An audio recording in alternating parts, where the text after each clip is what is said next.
No, it's obviously something that we've thrown around as a possibility, and you have the personnel. You look in the D line room, not just D line room, some of the linebackers as well. There's a lot of guys who can provide that kind of versatility. They can line up most any place and cause problems for offenses. So, like I said, I'm glad to be on a team that has that kind of personnel, and it's fun to be a part of it too. Did you enjoy your role in that package, being able to stand up, be in different spots? Yeah, it's fun. Kind of do whatever you can to kind of keep offenses on their heels.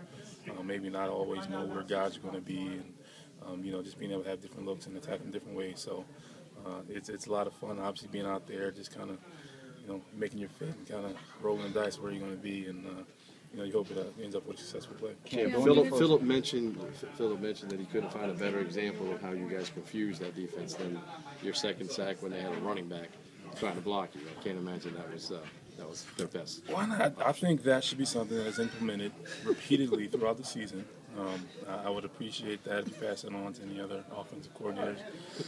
But I mean, this is the NFL. There's guys out there, obviously, running backs, tight ends, who that's on their job description. They got to block to protect the passer. So, it's a situation where you want to go out there, you have to put that on your card as a win for the defense, and obviously the guys upstairs expect that from me. So, on that particular play, it just ended up that way. Cam, given how mobile Andrew Luck can be out of the pocket, are finishing sacks a point of emphasis for this week?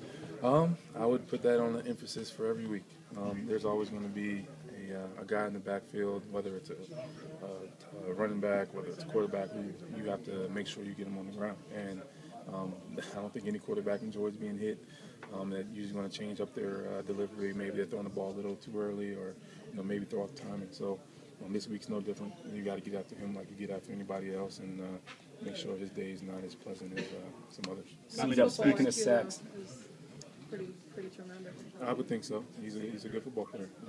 I got to spend a little bit of time with him out in Hawaii, and I let him know that we knew we were going to play him again, and I'm definitely going to be after him. I know he's a competitor. He's going to go out there and give us his all too. So, that's why he played this game. You got to go out there best against the best, and that'll be no different on Sunday. How many sacks do you think that you missed on him last year?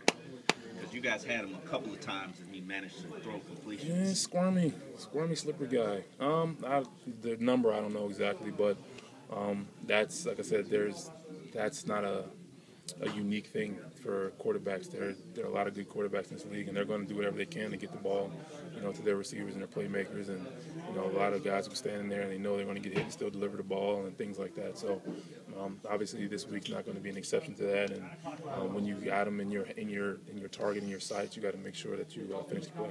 How much freelance right or ability do you have in the speed package in terms of where you line up, Cam? Is that dictated entirely by Kevin Coyle, or do you have that freelance ability once you're on the field? A little bit of both, depending on the call. There's calls where you have to be, kind of stuck in the box, so to speak, as to where you need to be. And there's other calls where you can kind of, you're out on the field, coach has enough confidence in us to either delay or make decisions as to where, hey, maybe this is a good move for this guy, or maybe this gap's going to be a little open, or maybe I'm having a good day, or maybe OV's having a better day on another tackle. Hey, you want to leave him in this situation, or change up the roles. And, kind of, I would like to think being a veteran and being able to kind of, direct the troops, so to speak, and make sure that the plays come out, in the way they're supposed to. Cam, on your first sack, it seems like your celebration kind of tempered it a little bit. You didn't go for the full Hulk. What was up with that? Then the second one, full Hulk. Was it a second down? I'm not sure. I think you kind of did the pause like that celebration is exhausting. So sometimes if it's a third down, you may be coming off the field and you can go sit down and relax. And may determine how extensive it is, whether it's first or second down. You might need to go out there and continue to play for your team. So I think it might have been a second down, and I got to save some in the tank. We still got to go out there and finish off these 3 downs. Is that like a